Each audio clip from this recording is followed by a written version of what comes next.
Assalamualaikum warahmatullahi wabarakatuh. Nama saya Heru Kurniawan. Saya mahasiswa dari Prodi Manajemen Dakwah. Di sini saya akan menceritakan manaqib dari Kiai Haji Abdurrahman Wahid atau biasa disebut dengan Gus Dur. Beliau lahir di Jombang pada tanggal 7 September 1940. Gus Dur kecil selalu dibekali ilmu oleh ayahnya yang bernama Kiai Haji Wahid Hashim.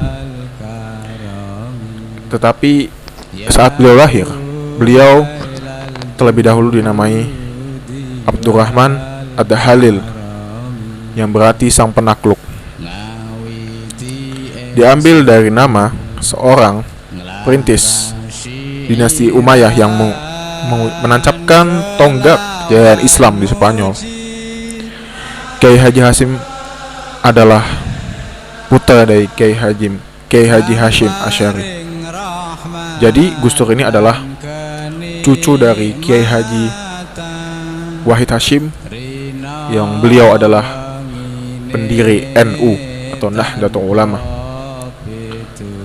Gus Dur juga sering belajar di pesantren Tugu Ireng, yang mana pesantren ini dibuat oleh ayahnya,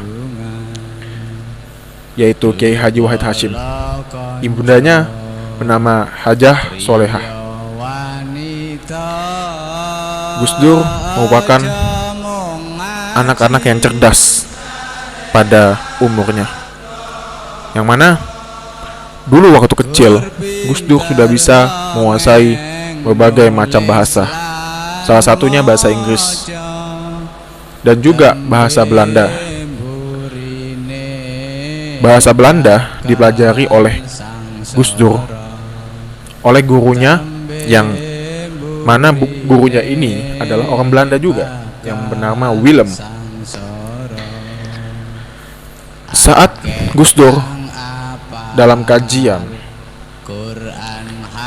di pesantren, yang namanya Gus Dur sudah pernah belajar filsafat, belajar di lingkungan luar pesantren, Gus Dur pernah menyanggah apa yang dikatakan oleh kiai yang saat itu berada dalam satu ruangan dengan Gus Dur di pondok pesantren Tugu Ireng.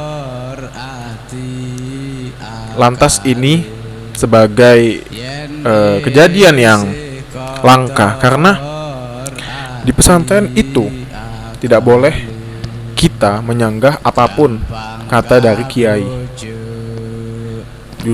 Justru Gus Dur mempunyai ilmu sendiri untuk menyanggah apa yang dikata oleh para kiai, tetapi dengan cara yang baik, dengan cara yang santun, dengan cara yang ramah. Gus Dur juga pernah menjadi anak kos-kosan sebelum beliau belajar di Kairo dan Baghdad. Beliau dulu hidup dengan kesederhanaan. Pada tahun 1964, Gus Dur meninggalkan Indonesia menuju Kairo. Beliau belajar di Al-Azhar University. Namun, karena satu kesalahan di administrasi, pihak kampus tak menerima dokumen atau sertifikasi yang menyatakan bahwa Gus Dur memiliki kemampuan dasar berbahasa Arab. Padahal saat itu menguasai ilmu tentang jurisprudensi Islam, teologi, dan berbagai ilmu terkait lainnya.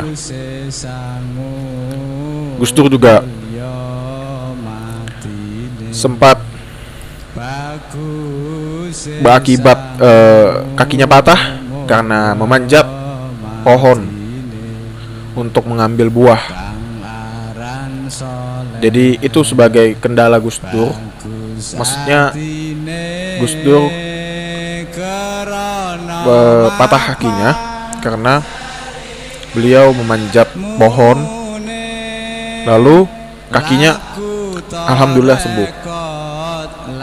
Itu menjadi kendala beliau sebelum ke Mesir. Di Mesir, Gus Dur harus menjalani semacam sekolah persiapan sebelum ia masuk kuliah. Masalahnya, di sekolah itu harus mengulang mata pelajaran mata pelajaran yang sudah ditempuhnya di Indonesia. Alhasil, ia merasa bosan. Untuk menghilangkan rasa bosan, ia sering mengunjungi perpustakaan dan pusat layanan informasi Amerika atau yang disingkat oleh USIS. Kiai Haji Abdurrahman Wahid adalah tokoh bapak bangsa, tokoh yang sangat disegani oleh seluruh tokoh di Indonesia, sampai beliau akhirnya ditunjuk sebagai presiden yang keempat, menggantikan Eyang Habibie, B.J. Habibie.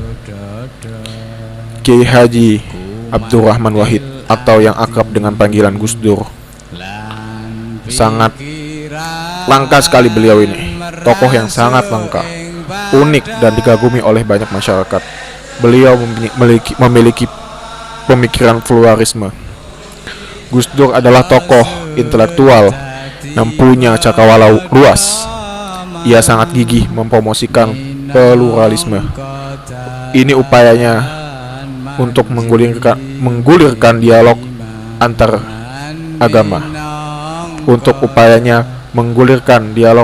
agama. Ia menerima banyak penghargaan internasional.